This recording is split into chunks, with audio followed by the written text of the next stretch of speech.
It's because now which one? This is about Oh, the here hat. it This is. is about the hat, right?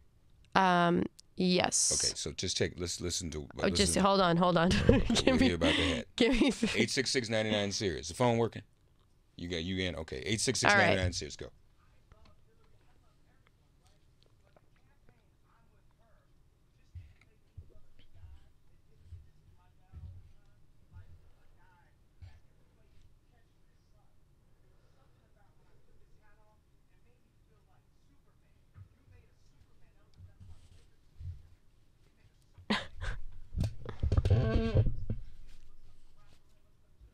Ralph Ralph Lauren. Lauren. Poor Ralph. Poor Ralph.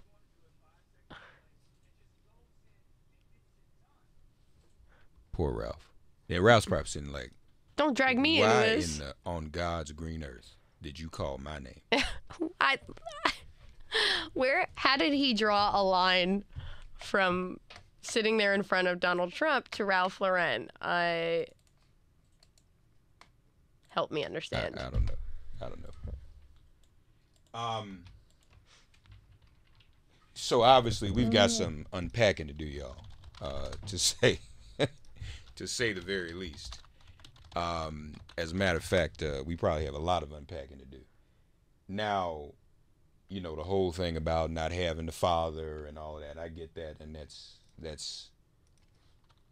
I mean, my father wasn't really in my life either. I didn't meet my dad till I was like 10 years old.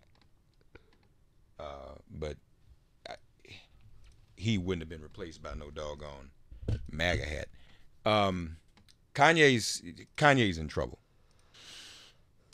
I believe that Kanye is mentally ill. And that's the only thing that gives me a level of uh, pause from being but so critical. There are, um, just like in the whole Russia collusion piece, we talk about useful idiots versus, witting assets. Um, Clarence Thomas, Jim Brown, Candace Owens, people like that, they are willing assets, so to speak. Kanye is a useful idiot. He is not well. And I'm going to say this too at the outset. I worry because how many musicians and famous artists have we seen who die suddenly and tragically from circumstances we knew nothing about before, like an overdose or depression or suicide? If news flash came in right now, breaking news, Kanye committed suicide, nobody would doubt it. Everybody would probably say, not surprised.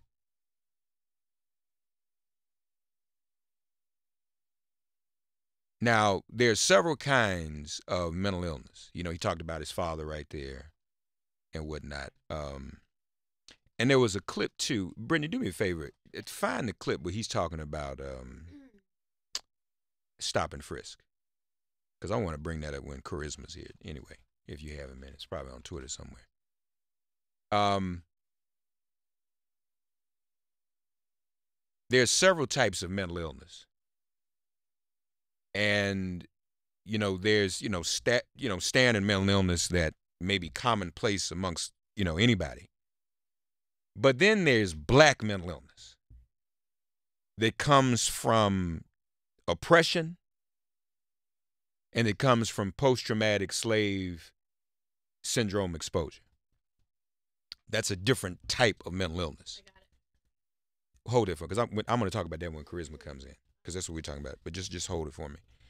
So, um, that's the problem with Kanye, and to sit there with Trump, and this is my daddy. This is really, in many respects, a cry for help. I think. I think we really have to consider it that way. Now, the right wing is defending him, and Tim is here working with us this morning. Normally, if he's on Breitbart, they're praising Kanye. They're using him. He is a useful idiot. He is being used in this regard. Okay, they're literally using him for their agenda. Kanye needs to read. Michael Eric Dyson even said this on MSNBC on yesterday. He needs to read. And, before I kind of tried to ignore Kanye and just say, oh, we ain't got to get down, But I don't think we can do it anymore. I think we need to acknowledge that this is a sickness that needs to be addressed. And he is probably confusing a lot of young people. Now, the story is he also tried to get Colin Kaepernick there. And thank God Colin didn't go. Of course, Colin wouldn't go there. Why would he go to that foolishness? But be that as it may, he is a useful Tom. That, I agree with Don Lemon. That was a minstrel show. Buck dancing, cooning, and whatnot. But unlike the other people, was the woman sitting next to him, was that Candace? I can't tell. If you can find that out for me. There was a woman sitting on his right. Might have been Candace, I don't know. But where other people around the table knew they were, Jim Brown wasn't talking and Donald Trump wasn't talking. They were saying hardly anything. Donald Trump kind of met his match in this lunacy and idiocy. He was just sitting there letting him just run off. He even got a new plane, an I-plane. He said, why should the president fly in Air Force One? He should fly in an airplane. Have you ever heard of an airplane? He talked about being in an alternative universe. I mean, it was very tinfoil hat. Kanye, if he can't read for himself, someone needs to read to him Frantz Fanon, who was a psychiatrist and talked about the colonized mind, the African colonized mind, the black colonized mind. And that's what Kanye suffers from. It's sad, it's unfortunate, but that's what it is.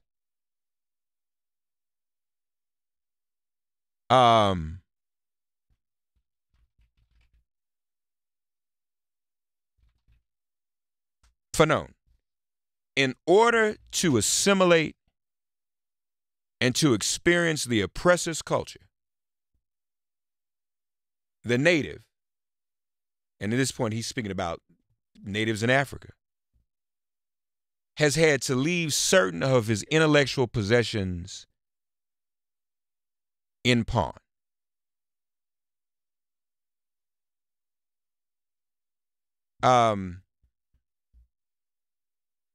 That's what Kanye has done. He's gone. And Trump is exploiting it. Trump is still the culprit. White supremacy is still the culprit. Kanye is still a victim. But there are those who are, willing victims versus those like Kanye you can tell he's not well. Now, Uncle Tom, we're going to disabuse ourselves of this notion that that's some type of a slur or it's racist. In the black community, that's real. That's what you do. That's what you're called when you do what he and Jim Brown have said. And Jim Brown ought to be ashamed of himself. Now, I want to clear this up too. It's a myth that Jim Brown went to see Muhammad Ali to pledge his support when Muhammad Ali was conscientiously objecting to the Vietnam War. Jim Brown went up there to Cleveland to talk Muhammad Ali out of boycotting the war. That's what he did. And Muhammad Ali turned Jim Brown around in that meeting. But, people respect Jim Brown and he's some kind of hero. Jim Brown, what's wrong? You looking like you you okay? Oh. And I'm trying to figure out who the woman is. Yeah. It's not Candace. It's not the way. Okay, I couldn't. Yeah, you're right. It's not. But poor, look at Jim. And Jim looks bad, too. He can barely stand up. God. Oh. Jim may have dementia, frankly. Maybe I shouldn't be so hard on Jim. He may have dementia.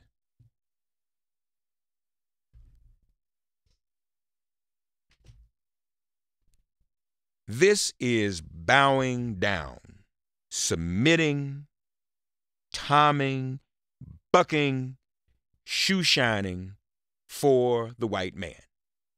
That's all this is. Now, again, you know, my stock and trade has been going off on Uncle Tom's. I've done that my whole broadcast career. The only reason I'm not going to go completely off on Kanye is because I believe he's not well. And I think that he's in a very dangerous place. And I think he is a harm. I believe he is a harm to himself and others. But there can be no tolerance. He needs to read Frantz Fanon, Black Skin, White Masks, Wretched of the Earth. All of that, so he can see how colonized his mind is. You see, because when you're colonizing the mind, you don't even realize this thing. He doesn't know. People like him, if not all black people, need to be treated for mental issues, unlike white people, from the context of being oppressed. Long-term, transgenerational, post-traumatic slave syndrome exposure. That's our own form of PTSD, and it's handed down. Oh, Mark, that's crazy. How can it be handed down? If you've never been stopped by the police, you still feel the pain of fear of that, even if you've never been stopped by the police. Why? Because it's handed down. You feel the pain of Emmett Till because it's been handed down. You can connect with the experience of slavery because it's been handed down transgenerationally. Unless you're just completely brainwashed like Kanye, you've lost your mind, and you're completely colonized. Otherwise, that's where you are. 866-99-SERIOUS. Now, what does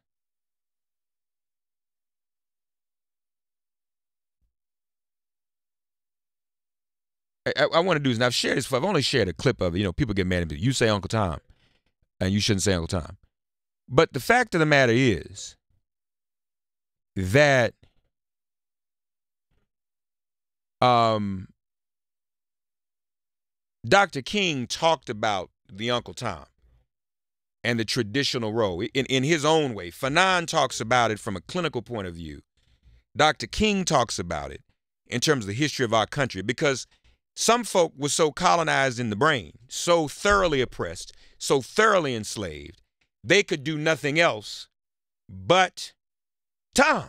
That's all they thought they could do.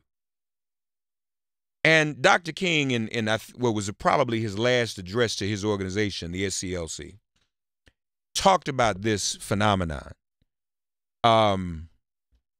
in Where Do We Go From Here? That was an actual address that he delivered.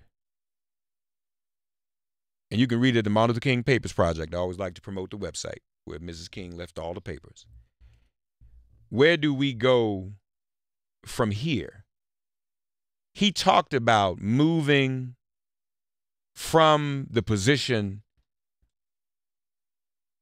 of being an Uncle Tom to having your back straight. Kanye hasn't read any of this. He doesn't know any of this, so he doesn't know anything about it. I want you to just listen, if you would, for a moment or two to Dr. Martin Luther King, August 1967. Brittany, can you bring me up, please? All right, here we go. Working on red and blue. It's like a gang again. Well, no, that's not right. Let me ask you this question. You're in the Oval Office. That's them two talking. Hold it. Let me do this another way. Y'all bear with me for a minute. There we go. I got two things going at the same time. All right. Here is Martin Luther King, August 1967. Okay, you can bring me up. I should be fine. There we go. In this decade of change, the Negro stood up and confronted his oppressor. He faced the bullies and the guns, the dogs and the tear gas. He put himself squarely before the vicious mobs and moved with strength and dignity toward them and decisively defeated them. The courage with which he confronted enraged mobs dissolved the stereotype of the grinning, submissive Uncle Tom. He came out of his struggle integrated only slightly in the external society, but powerfully integrated within. This was a victory that had to precede all other gains. In short, over the last 10 years, the Negro decided to straighten his back up, realizing that a man cannot ride your back unless it is bent. We made our government write new laws to alter some of the cruelest injustices that affected us. We made an indifferent and unconcerned nation rise from lethargy and subpoenaed its conscience to appear before the judgment seat of morality on the whole question of civil rights. We gained manhood in the nation that had always called us boy. Dr. King is speaking about what was going on after the Montgomery bus boycott, where we had come from, no longer being the white man's grinning, submissive Uncle Tom.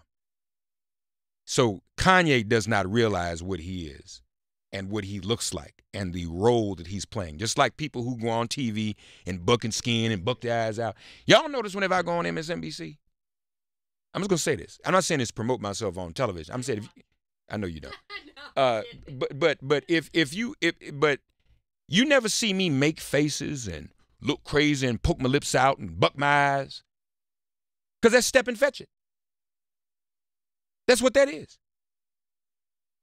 And whenever you see an analyst or a commentator on TV buck their eyes or roll their neck or ooh, that's monkey shining.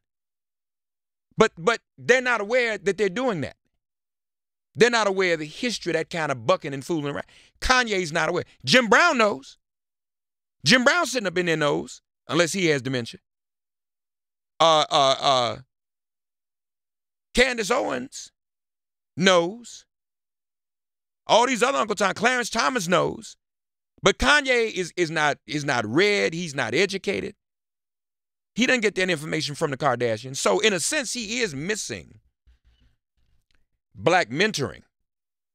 That he's had no one to teach him and show him. And I'm just saying that, I don't know, maybe some have. I know people who know him and can't understand what he's doing. And who at one time had a great deal of respect for him. Anyway, that's my take on the whole thing. 866-99 Sirius. Andre's in Houston. Andre, God bless you. Good morning. Get woke and vote. Get ready for impeachment. Go right ahead.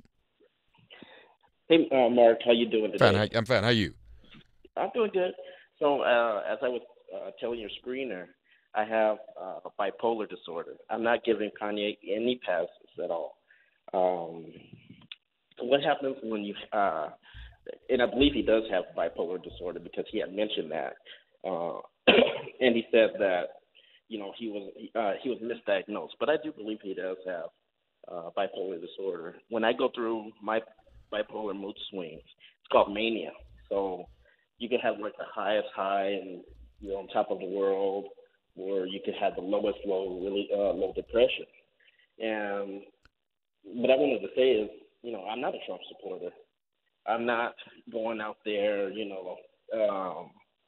saying that, slavery was a choice or anything like that. I really think that, it has to be something that he truly believes. apart from his bipolar disorder. So you're giving him all the passes in the world. you think he believes what he's doing? Exactly, and especially since his mother was she was woke. I know that she instilled in Kanye that sense of black purpose and sorry, I'm lost in thought, but just black culture and everything else. He should know that. He knows better. So when people say, "Oh, you know what? He's just crazy. He just doesn't know what he's saying," he knows exactly what he's saying. And why do you think that? Foolish. Why do you think that? You know what? I mean, just I don't know. Just because. See, I don't think he knows what he's saying for this reason. Mm-hmm. Mixed in with the timing is the other stuff, the tinfoil hat stuff. I'm in an alternative universe. If I were in an alternative universe, I would be Larry Hoover, the man he's trying to get out of prison.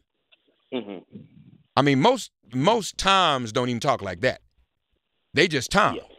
But when he goes into the whole alternative universe and he's got an airplane for the president, there's more going on there. That's why I'm saying he's doubly mentally ill. And I think we discount the mental illness of assimilation and timing. That is a form of that is a form of mental illness. Yeah, that's true. But I still don't want to give him a pass because yes, the mental illness does come into play, but it kind of, for lack of a better word, it kind of trumps it up. So he has to have that in his mind, apart from the bipolar. But the mental illness comes from oppression. Exactly. He can't have that in his mind just on its own. It's been put there. It's been programmed there. Yeah, that's correct.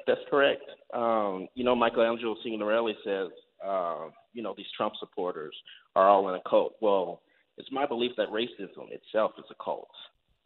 And, some of these people need to be re-educated and,